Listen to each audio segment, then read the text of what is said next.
Bienvenue à JK raconte une histoire où se déroulent des drames de la vie réelle. Installez-vous confortablement et savourez le récit d'aujourd'hui. Quelque chose n'allait pas. Noah Patterson se tenait dans son allée, des tasses de café fumantes dans l'air vif du matin d'octobre, observant la maison de son voisin de l'autre côté de la tranquille rue Prospect Hill à New Haven. La porte du garage était ouverte comme une gueule béante. Des poubelles avaient déversé leur contenu sur l'allée en béton, et le New Haven Register d'hier était toujours éparpillé sur la pelouse avant comme des pensées jetées. Rien de tout cela ne ressemblait à Marcus Whitfield. Le gars était méthodique en tout. Il courait exactement 8 km tous les matins à 6 heures précises. Il prenait toujours le journal en rentrant. Il ne laissait jamais les portes ouvertes plus longtemps que nécessaire. Marcus travaillait comme concepteur lumière et son pour des théâtres du Connecticut et de l'ouest du Massachusetts, passant souvent des journées de 18 heures dans son studio aménagé au sous-sol, peaufinant des signaux audio et programmant des séquences d'éclairage complexes pour les productions à venir. Quand il était plongé dans un projet, surtout s'il impliquait du son surround ou un timing complexe, la maison restait hermétiquement fermée. Rideaux tirés contre la lumière du jour distrayante, portes verrouillées contre les bruits du quartier, même les fenêtres scellées. La zone de conservation boisée derrière leur quartier attirait les ratons laveurs et l'ours noir occasionnel. Et Marcus avait appris à ses dépens à ne rien laisser accessible à la faune curieuse. Noah posa sa tasse sur le capot de sa Subaru et traversa la rue, ses pas résonnant dans le silence inhabituel. Même les joggeurs matinaux semblaient avoir choisi des itinéraires différents aujourd'hui. La porte d'entrée était entrebâillée, ce qui lui glaça le sang immédiatement. Marcus et Rebecca partaient peut-être tôt pour le travail, mais ils ne laissaient jamais, au grand jamais, les portes déverrouillées, et encore moins ouvertes. Trop d'appareils électroniques de valeur dans cette maison. Trop d'équipements professionnels dont dépendait la subsistance de Marcus. Marcus, Rebecca, il frappa sur l'encadrement de la porte et appela à l'intérieur.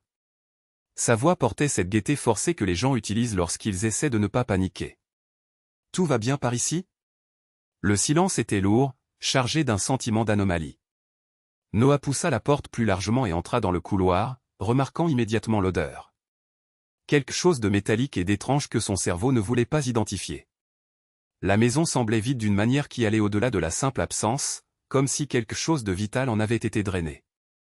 C'est alors qu'il vit Marcus. Son voisin gisait immobile dans l'embrasure de la porte de son studio au sous-sol. Une tache cramoisie sombre s'étalait en une flaque irrégulière sous sa tête. Le visage de Marcus était gonflé au-delà de toute reconnaissance facile. Des ecchymoses violettes et noires fleurissaient sur ses traits comme une horrible fleur. Un bras était plié à un angle qui fit tressauter l'estomac de Noah, et des ecchymoses visibles marquaient chaque parcelle de peau exposée. Le sang avait séché en traînées rouillées le long de son cou et imbibé son t-shirt de la Yale School of Drama. Les mains de Noah tremblaient violemment alors qu'il tâtonnait pour trouver son téléphone portable. Ses doigts parvenaient à peine à composer le 911. Sa voix se brisa alors qu'il donnait l'adresse sur Prospect Hill à la répartition. Luttant pour garder ses mots cohérents. Mon voisin a été agressé. Il est inconscient. Il y a du sang partout. La formation de Noah en tant qu'ancien ambulancier secouriste prit le dessus, et il s'agenouilla à côté de Marcus sans le toucher, vérifiant les signes de respiration. Superficielle mais présente. Pouls faible mais régulier. Il est vivant, mais à peine. Envoyez les ambulanciers immédiatement. Suivant les instructions du répartiteur, Noah se précipita de pièce en pièce, appelant Rebecca. La chambre principale semblait intacte. Des vêtements pendaient soigneusement dans le dressing. Lit fait avec une précision militaire. La salle de bain d'invités était impeccable. Le bureau à domicile de Rebecca était organisé comme toujours, mais quelque chose semblait étrange, comme si quelqu'un l'avait parcouru rapidement, efficacement. « Rebecca, es-tu là? Es-tu blessée ?» Sa voix résonna à travers les pièces vides. La maison semblait abandonnée, mais pas comme si des gens étaient partis au travail ou en vacances. Cela semblait soudain, imprévu. La police arriva en 4 minutes, suivie immédiatement par les ambulanciers qui prirent en charge les soins de Marcus avec une efficacité professionnelle. Le détective Vincent Torres, un vétéran de 20 ans du département de police de New Haven, écarta Noah pendant que l'équipe médicale travaillait. « Quand avez-vous vu M et Madame Whitfield pour la dernière fois » demanda Torres, son carnet déjà sorti et prêt. « Vendredi matin, tôt, peut-être 7h30. Marcus chargeait du matériel dans sa camionnette pour un concert quelque part. Hartford, je crois qu'il a mentionné une grosse console d'éclairage, quelques boîtiers de haut-parleurs. J'ai fait un signe de la main depuis mon allée, mais nous n'avons pas vraiment parlé. Et Madame Whitfield? Noah fronça les sourcils, se remémorant la semaine. Je n'ai pas vu Rebecca depuis mardi, peut-être mercredi, mais ce n'est pas inhabituel. Elle travaille de longues heures au Connecticut Opera à Hartford, parfois elle reste tard pour les répétitions du soir ou les représentations du week-end. Torres prit des notes en regardant les ambulanciers préparer Marcus pour le transport. Une idée de leur relation, des disputes, des problèmes, quelque chose de ce genre? Il semblait solide, dit Noah. Mais au moment même où les mots quittaient sa bouche, il réalisa qu'il n'était pas sûr. Cependant, maintenant que j'y pense, je ne les ai pas beaucoup vus ensemble dernièrement. Avant, ils travaillaient tous les deux dans le jardin le week-end, recevaient des amis pour des dîners. Je n'ai pas vu ça depuis des mois. Alors que l'ambulance s'éloignait, le corps inconscient de Marcus sanglait sur un brancard, une question résonnait dans l'esprit de chacun. Où était Rebecca Sterling Whitfield? Le détective Torres passa le reste de la matinée à examiner la scène. L'attaque avait clairement eu lieu dans le couloir.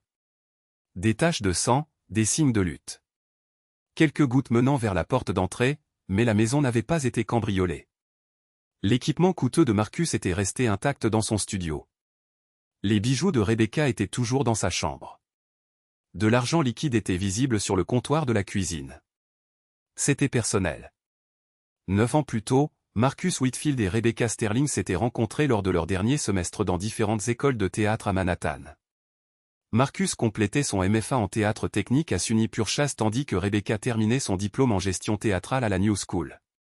Leurs chemins s'étaient croisés lors d'un prestigieux programme de stage d'été au Eugene O'Neill Theatre Center à Waterford, Connecticut, une opportunité décisive pour leur carrière qui attirait les étudiants les plus prometteurs des programmes de tout le Nord-Est. Rebecca avait été sélectionnée comme l'une des 3 seules assistantes régisseuses pour le festival d'été. Choisie pour travailler directement sous la direction de professionnels invités montant de nouvelles œuvres d'auteurs dramatiques émergents. Elle était remarquable, menue et précise, avec des cheveux auburn qui captaient la lumière des projecteurs de travail et des yeux bruns intelligents qui répertoriaient chaque détail d'une production. Ses professeurs avaient reconnu très tôt son don naturel de leadership, notant comment elle pouvait organiser le chaos sans jamais élever la voix, comment acteurs et techniciens réagissaient à son autorité calme. Il l'avait discrètement orienté loin de la performance et vers la gestion, lui suggérant d'envisager la mise en scène ou la production plutôt que le jeu d'acteur. Marcus travaillait comme technicien lumière et son cet été-là, sa 2e année au Centre O'Neill.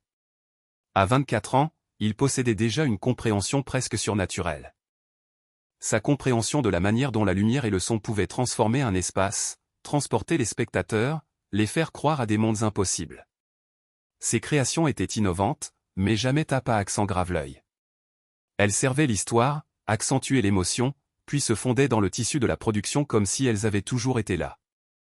Les designers seniors sous la direction desquels il travaillait lui prédisaient déjà une carrière significative, peut-être à New York, voire à Broadway s'il le souhaitait. Cet été-là, ils travaillèrent ensemble pendant de brutales journées de 18 heures, donnant des indications d'éclairage depuis les extrémités opposées du théâtre, programmant des séquences complexes sur d'anciennes consoles qui auraient dû être remplacées des décennies auparavant, résolvant des pannes d'équipement qui auraient provoqué des crises de panique chez des techniciens moins aguerris. Le Centre O'Neill fonctionnait avec un budget dérisoire et un équipement maintenu par du ruban adhésif toilé et la prière, mais c'était aussi là que des carrières se lançaient et que des légendes artistiques naissaient. Rebecca évoluait dans les espaces du théâtre avec une assurance qui relevait plus de l'impressionnant que de l'arrogant.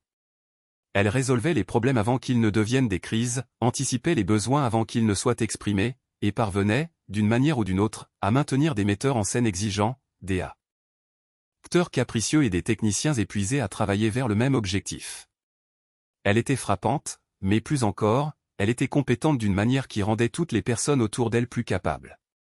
Marcus était mince grâce à ses courses matinales quotidiennes et aux exigences physiques d'accrocher des lumières à 6 mètres de hauteur et de déplacer de lourds équipements sur des scènes inégales.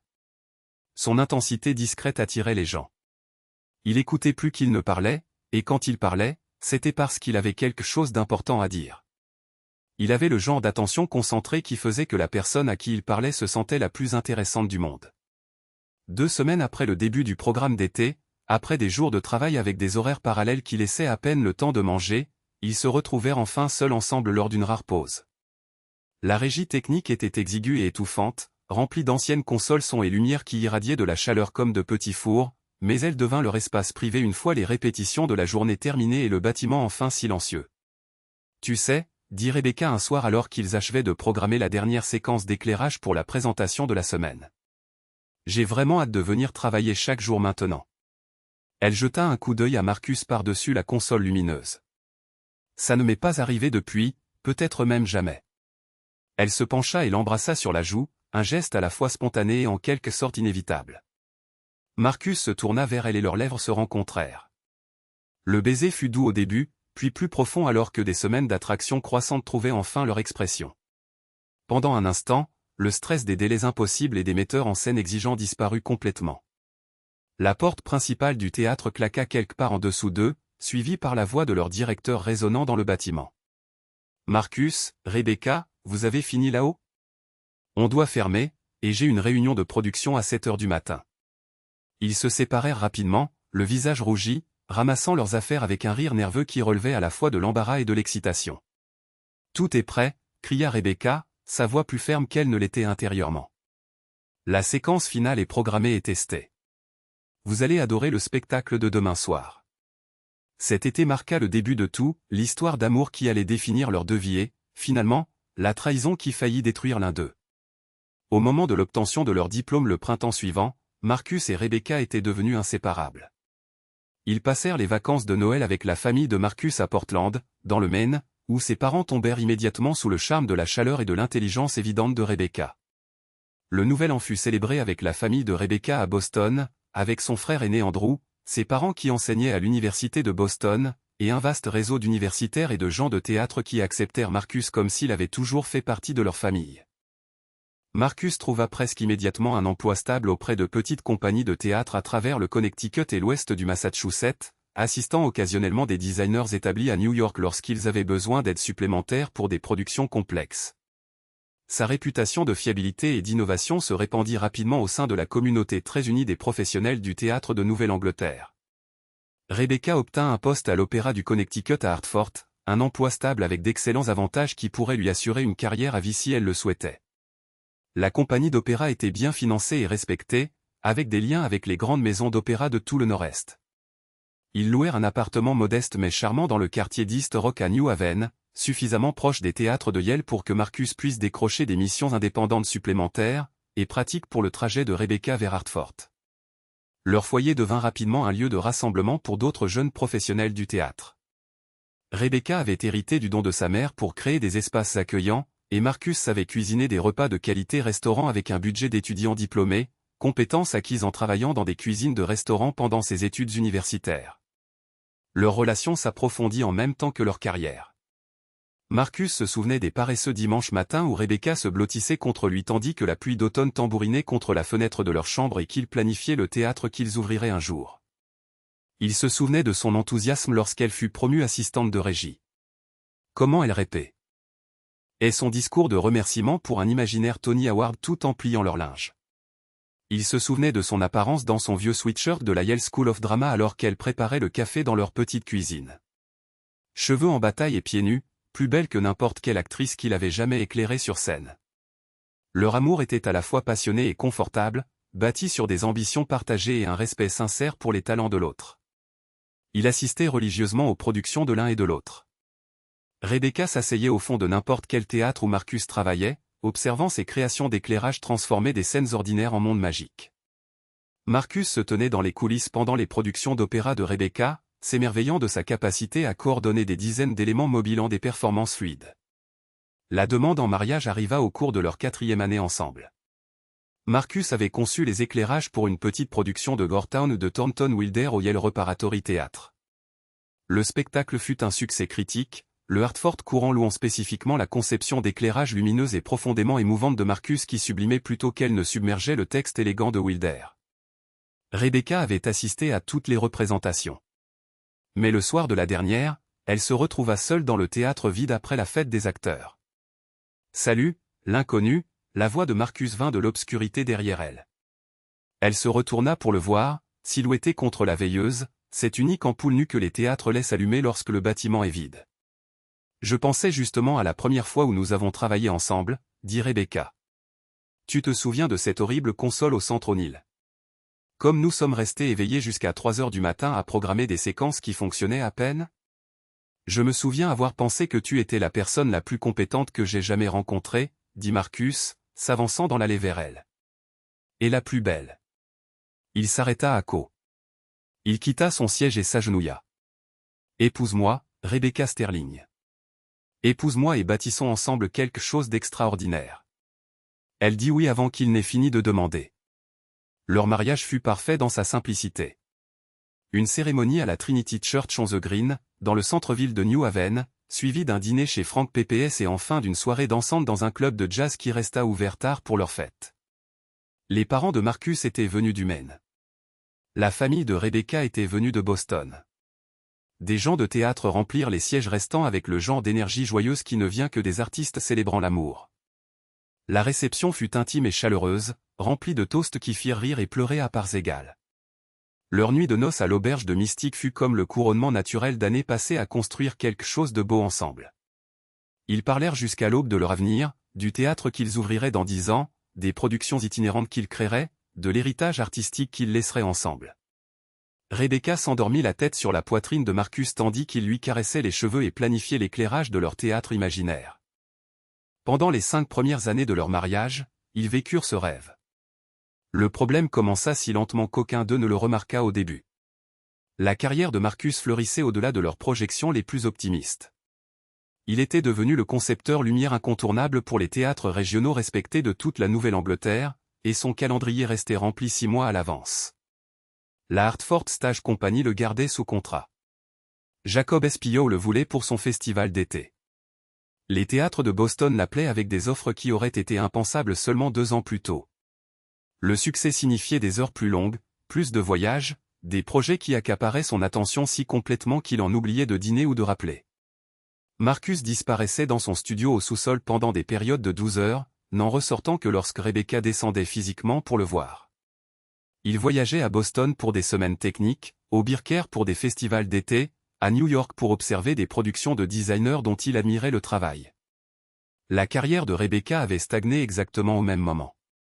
Le Connecticut Opera connaissait des difficultés financières, réduisant les productions et le personnel tout en s'attendant à ce que les employés restants assument des responsabilités supplémentaires sans compensation additionnelle. Rebecca se retrouva à assurer la régie pour plus de spectacles avec des budgets réduits et des périodes de répétition plus courtes. Sa contribution artistique était appréciée, mais les opportunités d'avancement étaient inexistantes. Elle voyait des collègues plus jeunes et moins expérimentés obtenir des postes d'assistant à la mise en scène tandis qu'elle restait piégée dans des rôles de gestion offrant peu de satisfaction créative.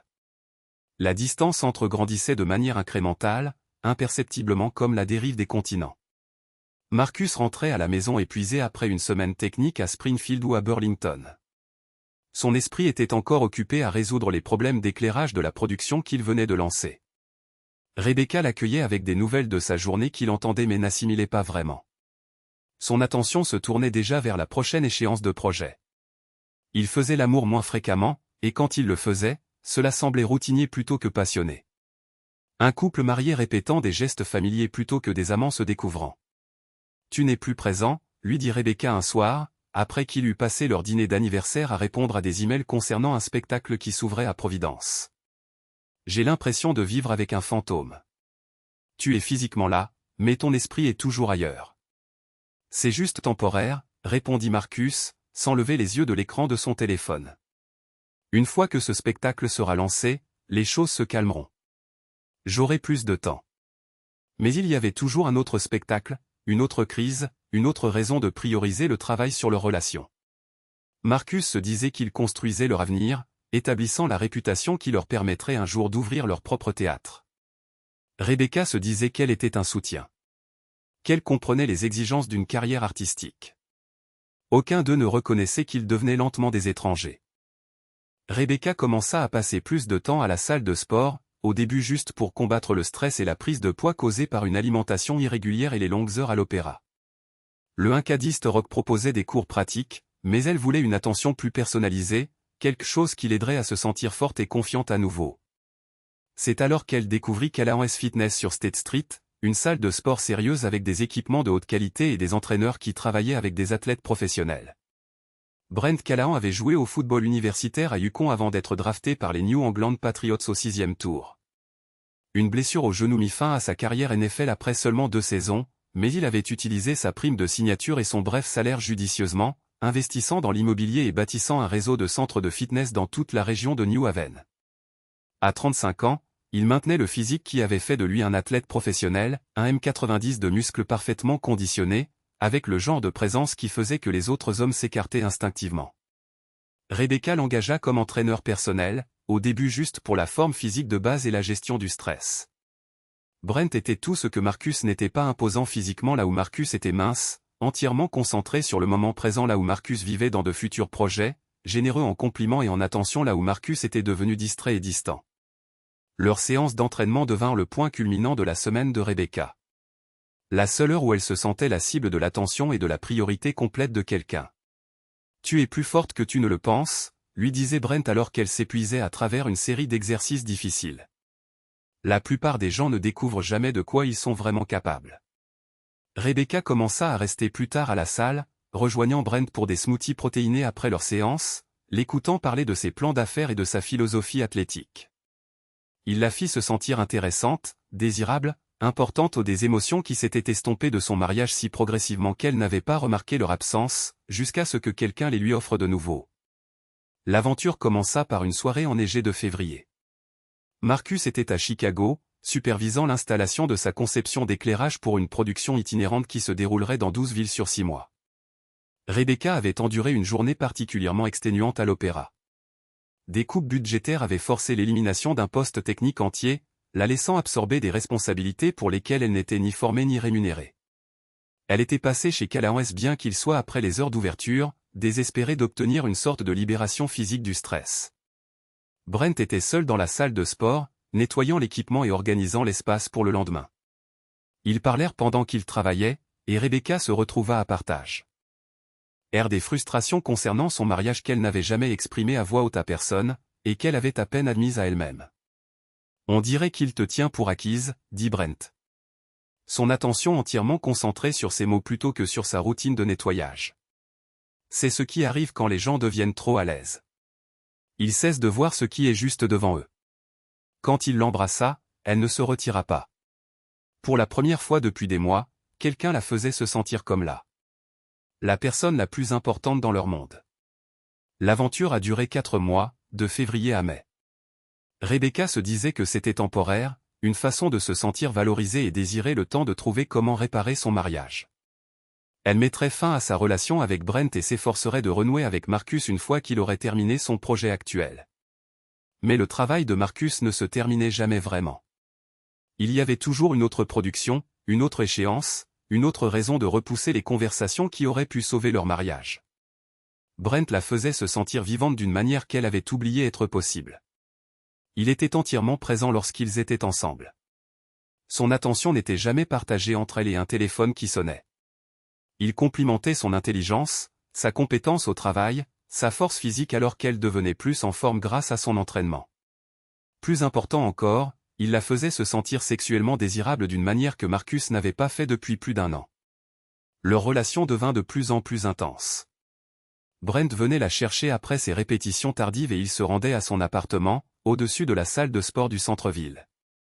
Rebecca se blottissait dans ses bras ensuite, l'écoutant parler de l'expansion de son entreprise, peut-être de la franchisation du concept. Il avait des rêves qui n'incluaient pas des journées de travail de 12 heures et des voyages constants.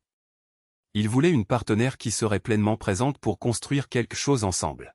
« Je nous verrais bien ouvrir un endroit ensemble », lui dit-il un soir alors qu'ils étaient allongés dans son lit. Les lumières du centre-ville de New Haven scintillant à travers ses fenêtres. Un centre de fitness et de bien-être, peut-être avec une alimentation saine, des programmes de réduction du stress. Tu as les compétences organisationnelles, et j'ai l'expérience des affaires. Rebecca s'imaginait une vie où elle rentrait chez elle auprès de quelqu'un qui priorisait leur relation, qui la voyait comme une partenaire égale plutôt que comme un personnage secondaire dans sa carrière artistique. Avec Brent, elle se sentait elle-même à nouveau, compétente, attirante, intéressante. Avec Marcus, elle se sentait de plus en plus comme une employée qui partageait son lit par hasard. La culpabilité était constante, mais gérable. Marcus était si absorbé par son travail qu'il remarquait à peine ses heures plus longues à la salle de sport, son humeur améliorée, même ses nouveaux vêtements. Quand ils passaient du temps ensemble, son attention était toujours partiellement ailleurs, sur son téléphone, sur l'ordinateur portable qu'il gardait ouvert pendant le dîner, sur les problèmes d'éclairage qu'il résolvait dans sa tête. Rebecca se disait que Marcus avait en quelque sorte abandonné leur mariage en premier. Elle ne faisait que trouver le bonheur ailleurs en attendant qu'il se souvienne qu'il avait une femme. La confrontation eut lieu un vendredi matin à la mi-mai.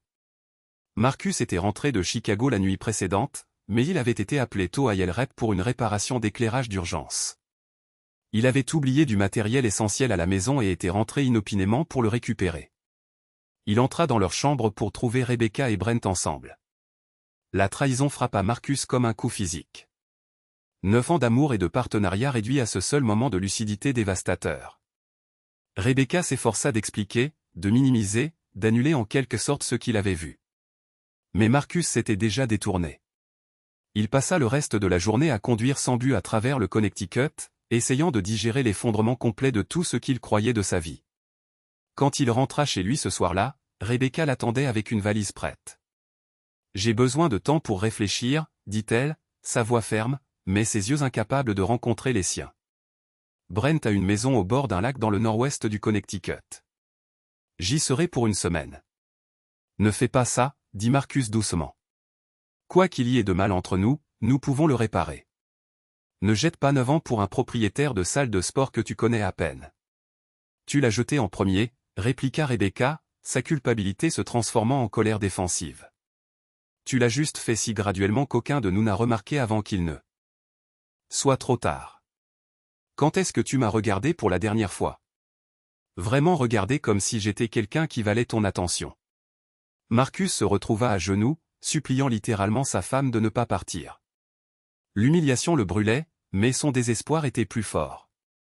Il attrapa sa valise, promettant de changer, de prioriser leur mariage, d'être le mari qu'elle méritait. Rebecca le regarda avec quelque chose qui s'approchait du dégoût. « Lève-toi, Marcus. C'est exactement pourquoi je ne peux plus te respecter. Quand est-ce que tu m'as fait sentir comme une priorité pour la dernière fois?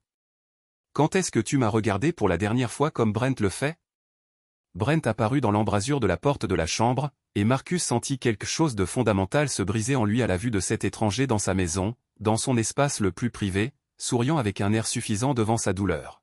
« Laisse-la partir, mec, dit Brent, sa voix empreinte de la confiance facile de quelqu'un habitué à obtenir ce qu'il voulait. Sois un gentleman. Marcus lâcha la valise. Rebecca la ramassa et se dirigea vers la porte d'entrée sans se retourner. Juste pour que ce soit clair, dit Brent en s'approchant de Marcus, son imposante stature devenant soudain menaçante dans l'espace confiné de la chambre. Elle en a fini avec toi. Si tu essaies de nous suivre ou de causer des problèmes. Le coup vint sans avertissement. Le poing de Brent frappa l'arrière du crâne de Marcus, l'envoyant s'écraser la tête la première sur le parquet. Le monde explosa de douleur puis d'obscurité avant que Marcus ne puisse sentir les coups de pied suivants dans ses côtes. Les coups qui le laisseraient inconscient et ensanglanté dans son propre couloir. La dernière chose qu'il entendit fut la voix de Brent. C'est ce qui arrive quand on ne sait pas quand arrêter. Petit vers pathétique. Marcus se réveilla à l'hôpital Yale New Haven 3 jours plus tard. Les dommages étaient étendus et presque mortels. Le docteur Elizabeth Chin, son médecin traitant, expliqua les blessures avec une précision clinique.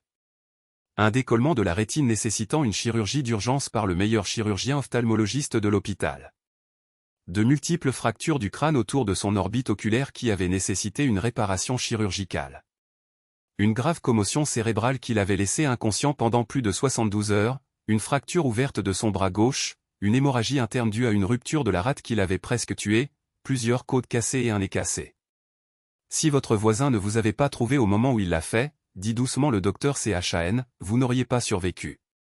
1 heure de plus, peut-être moins, et l'hémorragie interne aurait été fatale. La commotion cérébrale avait affecté la mémoire de Marcus d'une manière à la fois frustrante et clémente. Il se souvenait clairement de sa vie jusqu'à environ 18 mois auparavant, mais les événements récents restaient flous. Il savait qu'il était marié à Rebecca, mais ne pouvait pas se souvenir des problèmes spécifiques de leur relation. Il se souvenait l'avoir aimée, mais la douleur de sa trahison n'existait que comme un vague sentiment de malaise, comme essayer de se souvenir d'un cauchemar au réveil. Le détective Vincent Torres venait quotidiennement, de plus en plus frustré par le manque de progrès dans l'affaire. Marcus ne pouvait pas se souvenir de l'agression, et Rebecca restait introuvable à un endroit inconnu. L'attaque était clairement personnelle. Rien n'avait été volé. Pas de signe d'effraction, pas d'indication de violence aléatoire, mais sans témoignage de témoins ou de victimes, Torres avait peu de pistes à suivre. Madame Whitfield n'a pas rappelé, dit Torres à Marcus lors d'une de leurs sessions. Avez-vous une idée d'où elle pourrait séjourner? Marcus essaya de se concentrer à Trave. Les séquelles de sa blessure à la tête persistaient péniblement. Elle travaille à l'Opéra du Connecticut. Peut-être qu'ils savent quelque chose sur son emploi du temps. Alors que l'état physique de Marcus s'améliorait lentement au cours de la semaine suivante, des fragments de souvenirs récents commençaient à lui revenir en rêve, le laissant se réveiller en sueur froide. Confus par des émotions qu'il ne pouvait situer, il se souvenait de disputes avec Rebecca, d'une tension qu'il ne parvenait pas à identifier, mais les détails restaient frustrants insaisissables. Les souvenirs revenaient sous forme d'impressions émotionnelles plutôt que de souvenirs clairs. Un sentiment de perte, de trahison, d'abandon, mais rien d'assez spécifique pour en expliquer la raison. Un après-midi, alors que Marcus se préparait à sortir après 3 semaines d'hospitalisation, Torres lui apporta une nouvelle inattendue. « Nous avons localisé Madame Whitfield, dit le détective. Elle séjournait dans une maison au bord d'un lac dans le comté de Litchfield. Elle affirme être partie vendredi matin avant toute agression et était injoignable en raison d'un mauvais service cellulaire. » Marcus hocha lentement la tête, bien que quelque chose dans le ton de Torres suggéra que le détective ne croyait pas entièrement à l'histoire de Rebecca. Elle rentre à New Haven aujourd'hui. Elle devrait être à la maison ce soir. Après le départ de Torres, Marcus se dirigea prudemment vers son studio au sous-sol, soutenu par un déambulateur et accompagné d'un kinésithérapeute. L'espace lui semblait familier et étranger à la fois, comme une pièce d'un rêve à moitié oublié. Son coûteux équipement d'enregistrement était resté exactement tel qu'il l'avait laissé. Des microphones de qualité professionnelle, des tables de mixage numérique, des équipements de traitement du son valant plus que les voitures de la plupart des gens. C'est alors qu'il se souvint du projet sur lequel il travaillait avant l'agression. Il développait un paysage sonore complexe pour une prochaine production au Long Wharf Theatre, ce qui nécessitait de capturer divers sons ambiants dans toute sa maison pour les intégrer à la conception. Pour ce projet, il avait réglé son système d'enregistrement principal pour qu'il fonctionne en continu pendant plusieurs jours, stockant automatiquement tout, des sons naturels de la maison aux moments audio inattendus qui pourraient améliorer son travail. Si le système avait fonctionné le vendredi précédent, Marcus localisa le fichier numérique du jour de son agression. L'enregistrement commença normalement. On y entendait les sons de lui travaillant dans le studio, des appels téléphoniques occasionnels concernant des projets à venir, le bruit lointain de Rebecca se déplaçant dans la maison à l'étage. Puis, vers 10 heures du matin, des voix devinrent claires et distinctes. Sa propre voix, confuse et désespérée. « Rebecca, qu'est-ce qui se passe? Comment ça, tu pars ?» La voix de Rebecca, froide et dédaigneuse. « Je veux dire, je prends des vacances, Marcus, avec quelqu'un qui me prête vraiment attention. S'il te plaît, ne fais pas ça. Quoi qu'il n'aille pas entre nous, nous pouvons arranger les choses. Ne gâche pas notre mariage pour un problème temporaire. » Temporaire. Le rire de Rebecca était amer. « Tu m'ignores depuis 2 ans, Marcus. J'ai enfin trouvé quelqu'un qui me fait me sentir femme à nouveau au lieu de ton assistante non rémunérée. » Leçon de mouvement. Marcus suppliant. Les talons de Rebecca claquant sur le parquet. Puis une nouvelle voix, grave, confiante, amusée. « Allez, chérie. Partons d'ici. Ton mari peut jouer avec ses lumières pendant que nous allons nous amuser pour de vrai. » Marcus. La voix de Rebecca de nouveau. « Voici Brent. Il a très bien pris soin de moi pendant que tu étais marié à ta carrière. » Plus de supplications de Marcus. De plus en plus désespéré. Puis la voix de Brent, plus proche de l'équipement d'enregistrement. « Il est temps de te donner une leçon sur ta place, petit homme. » L'enregistrement avait tout capturé. L'agression, les gémissements inconscients de Marcus, les commentaires moqueurs de Brent sur l'enseignement du respect aux hommes faibles. Le plus dommageable de tout, c'est qu'il avait enregistré Rebecca en arrière-plan, clairement consciente de ce qui se passait et ne faisant rien pour l'arrêter. Ça devrait te donner matière à réflexion pendant que tu te rétabliras. Dit la voix de Brent à la fin de l'agression. Elle a besoin d'un vrai homme, pas d'un intello du théâtre qui joue avec des poupées pour gagner sa vie. Le bruit de la porte d'entrée claquant, puis le silence rompu seulement par la respiration difficile de Marcus. Marcus était assis dans l'obscurité grandissante de son studio, tenant des preuves numériques qui détruiraient la femme qu'il avait aimée et l'homme qu'il avait presque tué. Il copia soigneusement le fichier à plusieurs emplacements sécurisés et appela son avocat pour discuter de ses options. Pendant que Marcus gisait inconscient à l'hôpital, Rebecca connaissait sa propre forme d'éveil à la maison au bord du lac de Brent, dans le nord-ouest du Connecticut. La propriété était tout ce que Brent avait promis, une vaste maison moderne perchée sur les rives du lac Warmog avec des fenêtres allant du sol au plafond offrant des vues panoramiques sur l'eau et les collines environnantes. Pendant les 3 premiers jours, Rebecca se sentit enivrée par sa liberté retrouvée. Elle passait les matins à nager dans le lac, les après-midi à bronzer sur le quai privé, les soirées à cuisiner avec Brent et à parler de leur avenir ensemble. Le contraste avec sa vie à New Haven était saisissant. Pas de chanteur d'opéra exigeant, pas de réunion budgétaire, pas de mari absorbé par son travail au point d'ignorer son existence. Brent était attentif d'une manière que Marcus avait oubliée. Il lui apportait du café au lit, complimentait son apparence tout au long de la journée, écoutait avec une fascination happée. Parent de ses histoires sur le travail au théâtre.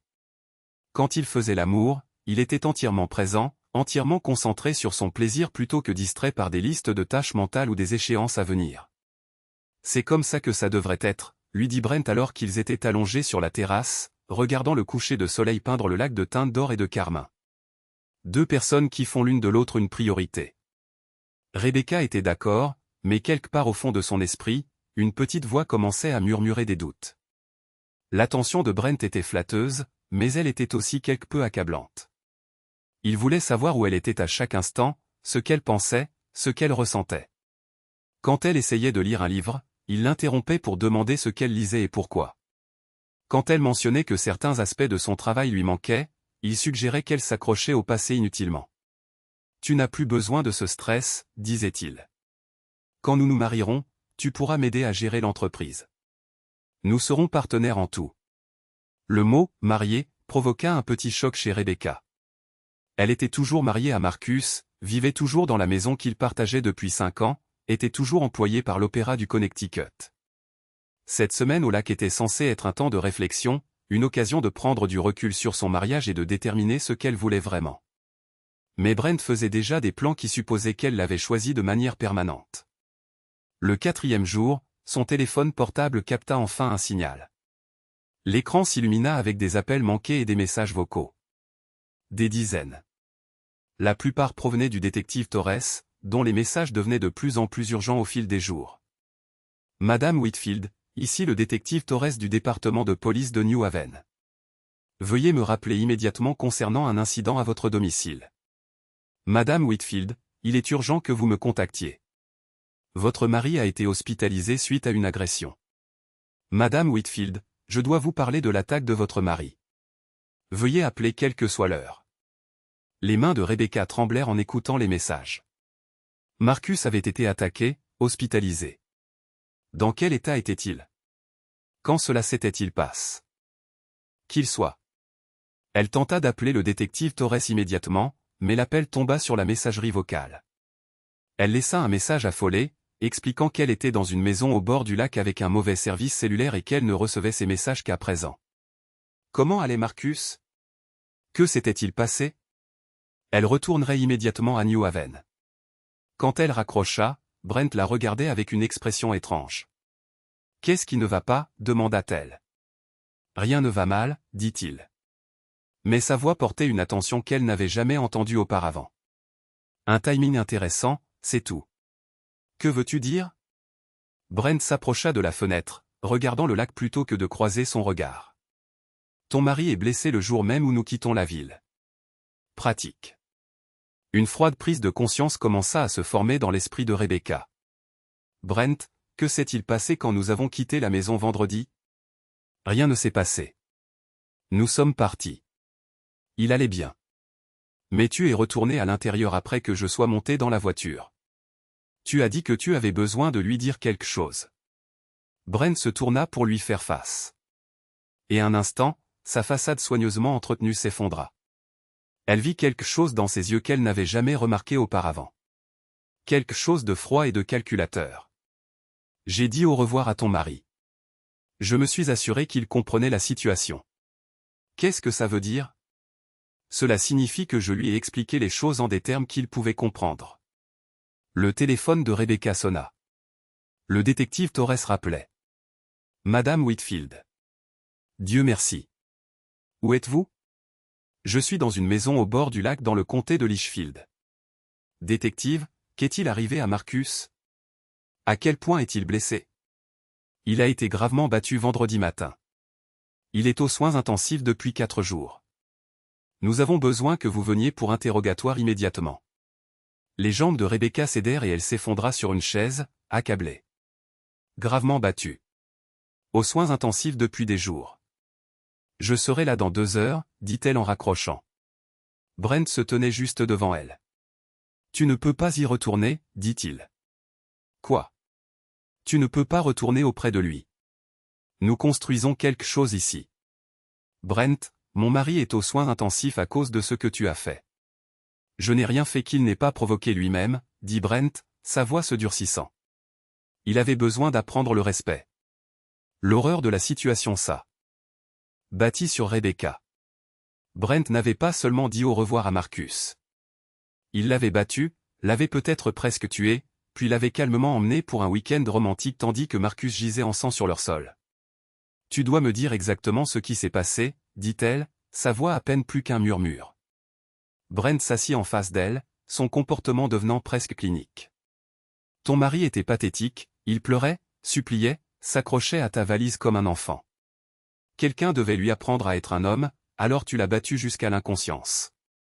J'ai défendu l'honneur de ma femme. Il te manquait de respect en essayant de te forcer à rester. Rebecca le fixa, voyant clairement pour la première fois l'homme avec qui elle avait couché pendant 4 mois. Le charme, l'attention, les gestes romantiques soigneusement construits, tout cela n'était que des outils utilisés par quelqu'un qui voyait la violence comme une solution raisonnable au problème.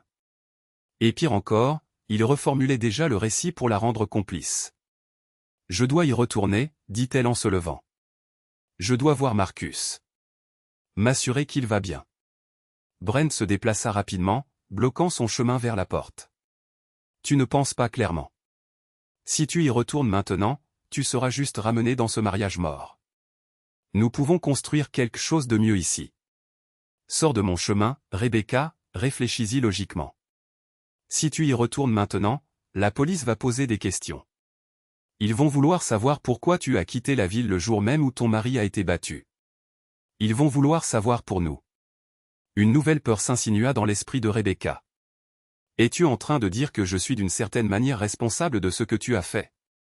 Je dis que si tu étais là quand c'est arrivé et que tu ne l'as pas empêché, cela fait de toi une complice. Le souffle de Rebecca se coupa. Elle avait été là. Elle avait entendu Brent retourner dans la maison. Avait entendu Brent parler à Marcus d'un ton qui aurait dû l'alarmer. Elle avait choisi de rester dans la voiture pour laisser se produire ce qui devait se produire parce qu'elle était en colère contre Marcus et impatiente de commencer sa semaine de liberté. Mais je ne savais pas que tu allais le blesser, dit-elle faiblement. Essaie d'expliquer cela à un jury. Essaie d'expliquer pourquoi tu as quitté la ville avec ton amant immédiatement après que ton mari a été battu presque à mort. Rebecca se laissa retomber dans la chaise, le poids de sa situation devenant clair. Elle était piégée. Pas seulement par la présence physique de Brent, mais par les choix qu'elle avait faits et qu'il avait menés à ce moment. Son aventure, sa décision de quitter Marcus alors qu'il la suppliait de rester. Sa volonté de partir sans remettre en question ce que Brent faisait dans la maison. « Que veux-tu de moi » demanda-t-elle. « Je veux que nous continuions ce que nous avons commencé. Emballer la maison, la vendre, quitter le Connecticut, recommencer à zéro ailleurs. Et si je ne le fais pas ?» Le sourire de Brent était froid. « Alors tu retournes à New Haven et tu essaies d'expliquer au détective Torres pourquoi tu as disparu pendant 4 jours pendant que ton mari luttait pour sa vie. » Rebecca passa les 2 heures suivantes à faire les 100 pas dans la maison au bord du lac, cherchant un moyen de sortir du piège qui se refermait sur elle. Elle pourrait retourner à New Haven et dire la vérité, qu'elle avait une liaison, que Brent avait attaqué Marcus à son insu, qu'elle était au lac quand c'est arrivé. Mais Brent avait raison sur une chose. Sa présence pendant l'attaque et son départ immédiat la feraient paraître complice. Elle pourrait rester avec Brent et essayer de construire la vie qu'il promettait. Mais l'homme qui avait semblé charmant et attentif se révélait maintenant être quelqu'un qui résolvait les problèmes par la violence et utilisait la manipulation émotionnelle pour contrôler ses choix. Finalement, elle prit sa décision. Elle rappela le détective Torres. « Détective, j'ai besoin de venir vous parler immédiatement. Il y a quelque chose que vous devez savoir sur ce qui est arrivé à mon mari. » Quand elle raccrocha, Brent se tenait derrière elle. « C'était une erreur, dit-il doucement. Peut-être, mais c'est la première chose honnête que j'ai faite depuis des mois. » Elle fit ses valises pendant que Brent la regardait silencieusement. Alors qu'elle se préparait à partir, elle se tourna pour lui faire face une dernière fois. « Tu vas leur dire que c'était toute mon idée, n'est-ce pas, dit-elle. Tu vas dire que je voulais que tu blesses Marcus. » Brent haussa les épaules. « Je vais leur dire la vérité, que tu étais en colère contre ton mari, que tu voulais qu'ils comprennent les conséquences de ne pas te traiter correctement, que tu m'as demandé d'avoir une conversation avec lui. » Rebecca réalisa que même sa décision de dire la vérité pour ne pas la sauver. Brent avait planifié ce moment depuis le début, créant un récit où elle était aussi coupable que lui. Mais elle retourna à New Haven quand même parce que l'alternative, construire une vie avec quelqu'un capable d'une telle machination et violence, était pire que toutes les conséquences qui l'attendaient. Rebecca rentra à New Haven un dimanche soir, sa peau portant encore le bronzage qu'elle avait acquis pendant une semaine au lac Warramog. Pendant que Marcus luttait pour sa vie, elle arriva seule à la maison. Brent était resté au lac, peu disposé à faire face aux questions potentielles des forces de l'ordre. Bien qu'il ait clairement indiqué qu'il suivrait son propre plan pour gérer l'enquête. La maison semblait différente, marquée par le jaune du ruban de scène de crime et la certitude de la violence qui s'était produite dans leur couloir. La tache de sang avait été nettoyée, mais Rebecca pouvait toujours voir le contour de l'endroit où Marcus était tombé. Elle pouvait l'imaginer gisant là, inconscient et saignant, tandis qu'elle conduisait vers le nord avec son agresseur. Marcus attendait dans le salon, son visage portant toujours les preuves dramatiques de l'agression de Brent. Un œil restait bandé, son bras gauche était immobilisé dans un plâtre complexe, et il se déplaçait avec précaution en raison de ses côtes en voie de guérison. Mais son œil découvert était alerte et concentré d'une manière qui rendit Rebecca soudainement nerveuse. « Tu es revenu, dit-il doucement. J'ai entendu dire que tu avais été gravement blessé. » La voix de Rebecca était faible, incertaine. « Je suis tellement désolé que cela te soit arrivé. » Marcus étudia le visage de sa femme, remarquant le teint éclatant qu'elle avait acquis pendant qu'il était inconscient, la rougeur coupable de ses joues, la manière dont elle ne pouvait pas tout à fait le regarder dans les yeux. « Es-tu désolé que cela se soit produit ou désolé d'avoir été prise? » Marcus, je sais ce que cela implique, mais je n'avais aucune idée que Brent allait. En fait, tu sais exactement ce que cela implique. Marcus prit une petite télécommande sur la table à côté de sa chaise et appuya sur un bouton. Le système audio intégré de la maison s'activa et sa voix emplit la pièce par les haut-parleurs qu'il avait installés dans chaque pièce. « S'il te plaît, ne fais pas ça. Quoi qu'il y ait entre nous, nous pouvons arranger les choses. » Le visage de Rebecca devint blanc tandis que l'enregistrement continuait, lui rejouant ses propres mots. Puis l'agression de Brent, puis son départ indifférent tandis que Marcus gisait en sang et potentiellement mourant. Elle s'entendit présenter Marcus à Brent avec une cruauté désinvolte. Elle entendit son propre rire en arrière-plan tandis que Marcus la suppliait de ne pas partir. Elle entendit son silence lorsque Brent commença son attaque. « La police en a une copie, » dit Marcus lorsque l'enregistrement se termina. « Mon avocat aussi. » Le détective Torres s'est montré très intéressé par la chronologie.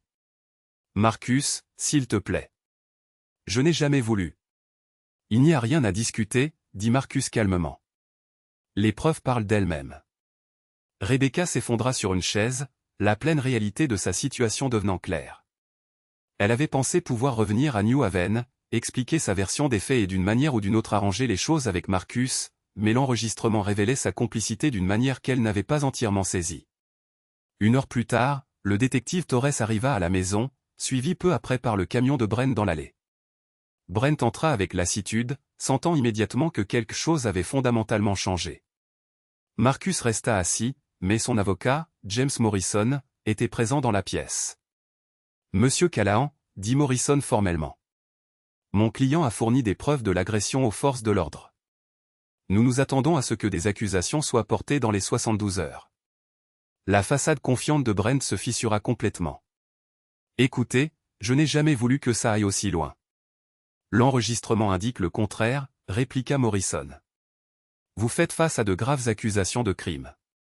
Au cours de la semaine suivante, alors que la réalité de sa situation devenait claire, l'avocat de Brent arriva et commença à discuter de stratégies potentielles. L'enregistrement était accablant, une preuve claire d'agression préméditée qui avait failli entraîner la mort.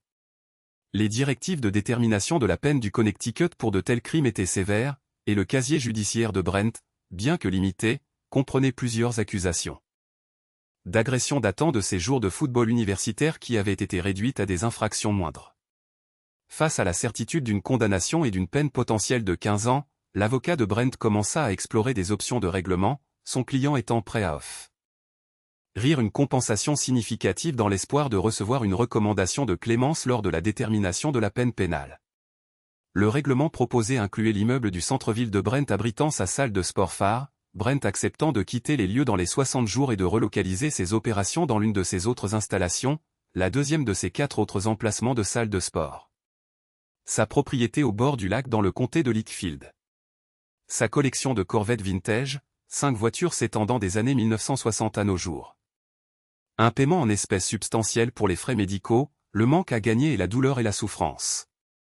La situation de Rebecca était tout aussi précaire. En tant que complice ayant été témoin de l'agression et n'ayant pas porté assistance, elle faisait face à des accusations criminelles qui pouvaient entraîner plusieurs années de prison.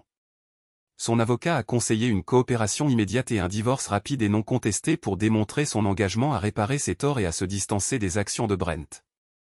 Le règlement de divorce était simple mais dévastateur. Rebecca renoncerait à toutes ses revendications sur leurs biens communs, la maison qu'ils avaient rénovée ensemble, leur compte bancaire conjoint, leurs économies pour la retraite, et même sa revendication sur les actifs commerciaux de Marcus. En échange du fait que Marcus ne poursuive pas les accusations criminelles maximales contre elle, elle pourrait garder ses effets personnels, sa voiture et tout l'argent qu'elle avait sur son compte courant individuel, mais rien d'autre de leurs 9 ans de mariage. Les 2 règlements ont été finalisés en 6 semaines. Brent a finalement été inculpé d'agression aggravée et condamné à 3 ans de prison d'État avec la possibilité de libération conditionnelle après 18 mois. Le règlement substantiel et sa coopération avec l'enquête avaient en effet influencé la décision du procureur d'accepter une négociation de peine plutôt que de poursuivre des accusations de tentative de meurtre.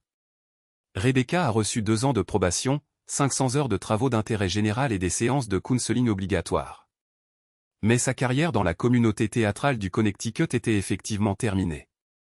La nouvelle de son rôle dans l'agression de Marcus s'était rapidement répandue dans le petit monde interconnecté des professionnels du théâtre de la Nouvelle-Angleterre. Les metteurs en scène qui auraient pu l'embaucher par le passé n'avaient soudainement plus de poste disponible. L'Opéra du Connecticut avait mis fin à son emploi lorsqu'elle n'était pas revenue de son congé d'urgence sans la documentation appropriée. Dans les 60 jours suivant le règlement, Brent avait quitté l'immeuble du centre-ville et consolidé ses opérations à son emplacement restant à Hartford. Marcus possédait maintenant l'impressionnant immeuble de 5 étages sur State Street, avec l'équipement de fitness de qualité commerciale que Brent n'avait pas pu se permettre de déménager. L'emplacement privilégié de l'immeuble au centre-ville et ses espaces intérieurs flexibles le rendaient parfait pour la vision grandissante de Marcus d'un espace de théâtre communautaire. 18 mois plus tard, Marcus avait transformé l'ancien centre de fitness de Callahan en quelque chose d'extraordinaire. Le nouveau théâtre communautaire de Haven occupait l'ensemble de l'immeuble du centre-ville, l'espace principal de la salle de sport étant converti en un théâtre intime de 250 places. Les hauts plafonds et la disposition ouverte qu'il avait rendu parfait pour l'équipement de fitness se sont avérés idéaux pour la conversion en théâtre. Offrant d'excellentes lignes de vue et une acoustique, les petites pièces sont devenues des studios de répétition, des ateliers de costumes et des loges. Marcus a aménagé un espace pour un théâtre de type boîte noire, dans ce qui avait été la zone des poids. Libre, parfait pour les œuvres expérimentales et le développement de nouvelles pièces. L'ancien bar à jus est devenu un café avec une petite scène, accueillant des lectures de poésie et de la musique acoustique pendant la journée. Les étages supérieurs de l'immeuble abritaient des bureaux administratifs, un atelier de décor et des rangements pour les costumes et les décors. Le projet avait consommé l'énergie et la créativité de Marcus de la manière la plus positive imaginable. Il a conçu un système d'éclairage de pointe. Un système d'éclairage et de sonorisation qui rivalisait avec les théâtres de New York, utilisant l'argent de son dédommagement pour créer un espace qui servirait la communauté pendant des décennies. Des entrepreneurs locaux, dont beaucoup avaient suivi l'histoire de Marcus à travers les ragots du quartier et les reportages, ont proposé des tarifs raisonnables et ont donné la priorité à son projet. Ils admiraient sa résilience et son refus d'être brisé par la trahison et la violence. La déclaration. Haine de mission du théâtre, rédigée par Marcus et affichée en évidence dans le hall, reflétait sa vision. Le théâtre communautaire de New Haven existe pour créer des expériences théâtrales transformatives qui rassemblent notre communauté par-delà toutes les frontières d'âge, d'origine et d'expérience. Nous croyons au pouvoir du théâtre vivant pour nous aider à nous comprendre nous-mêmes et les uns les autres plus profondément. La première saison fut ambitieuse et soigneusement planifiée. Marcus a débuté avec Asterisk Hortown Asterisk, la même pièce qui avait inspiré sa demande en mariage à Rebecca 9 ans plus tôt. Ce choix donnait l'impression de récupérer quelque chose qui avait été volé, transformant un souvenir douloureux en quelque chose de beau et de partagé.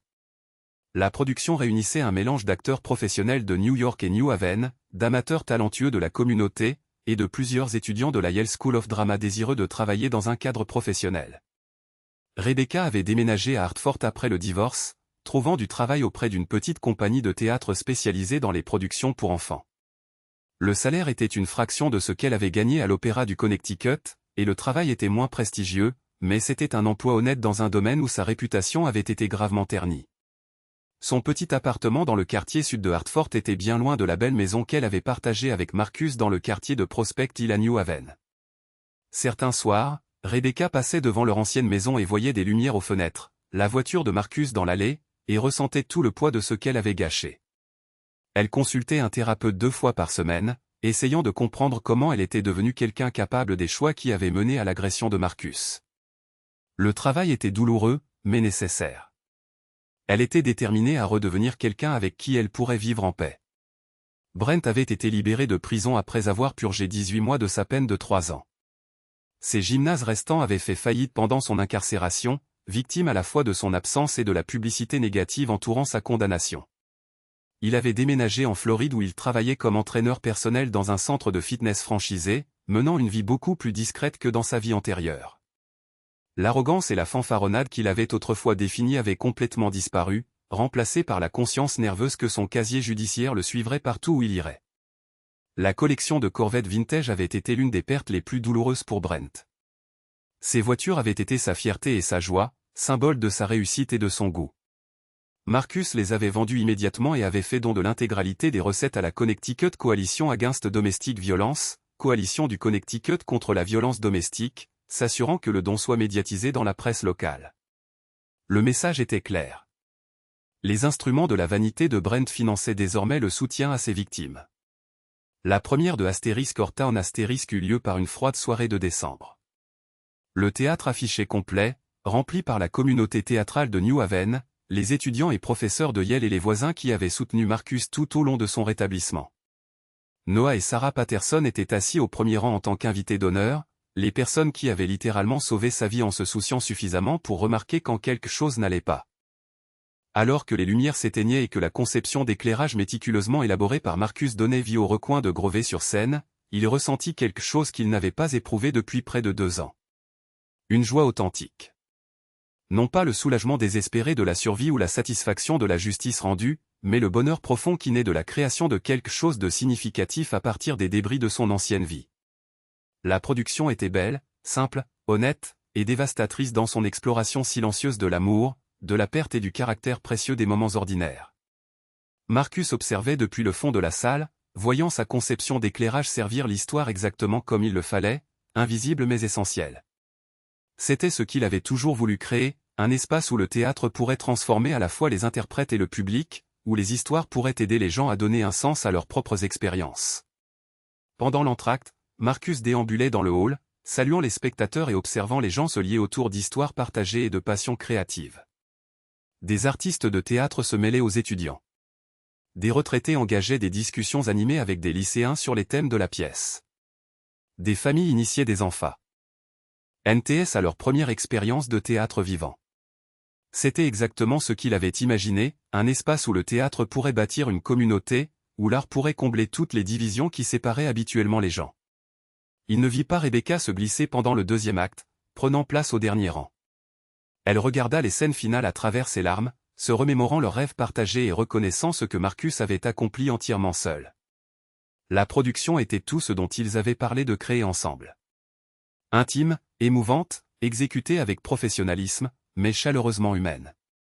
La conception d'éclairage, en particulier, était l'une des plus belles œuvres qu'elle ait jamais vues de Marcus. Quand les lumières se sont rallumées pour le salut final et que le public a éclaté en applaudissements nourris, Rebecca était partie. Mais Marcus trouva sa lettre le lendemain matin, glissée sous la porte de son bureau pendant la nuit. Marcus. Je n'attends pas le pardon, et je sais que je ne le mérite pas, mais je devais te faire savoir que voir ce que tu as bâti, ce que tu as créé à partir de la pire chose qui te soit jamais arrivée, m'a fait comprendre complètement ce que j'ai gâché. J'étais en colère contre toi parce que tu faisais passer le travail avant notre mariage, mais j'ai géré ça de la pire façon imaginable. Je suis devenu quelqu'un que je ne reconnais pas, quelqu'un qui a pu regarder l'homme qu'elle aimait depuis 9 ans se faire battre à mort et ne rien faire pour l'aider. Je quitte le Connecticut après les fêtes. J'ai accepté un poste dans une compagnie de théâtre à Seattle, assez loin pour ne pas être un rappel constant de la pire période de ta vie. Tu ne me reverras plus jamais, à moins que tu ne le choisisses. Je suis fier de ce que tu as construit. Tu as toujours été la meilleure personne dans notre relation. J'espère juste qu'un jour je pourrai devenir quelqu'un digne de l'amour que tu m'as jadis donné. Rebecca. Au fait, ta conception d'éclairage hier soir était la plus belle œuvre que je t'ai jamais vue réaliser. Wilder aurait été fier. Marcus relut la lettre 2 fois, puis la rangea dans le tiroir de son bureau. Il ne ressentait ni colère, ni regret, juste un calme sentiment de clôture. Rebecca était libre de construire la vie qu'elle pourrait gérer, tout comme lui construisait la sienne. Le passé devenait enfin ce qu'il était, le passé. Marcus s'approcha de la fenêtre de son bureau et observa la rue animée en contrebas. Demain apporterait la première de leur nouvelle production, et il restait du travail à faire. Mais ce soir, pour la première fois depuis des années, il se sentait complet. Non pas parce que son histoire était terminée, mais parce qu'elle avait vraiment commencé.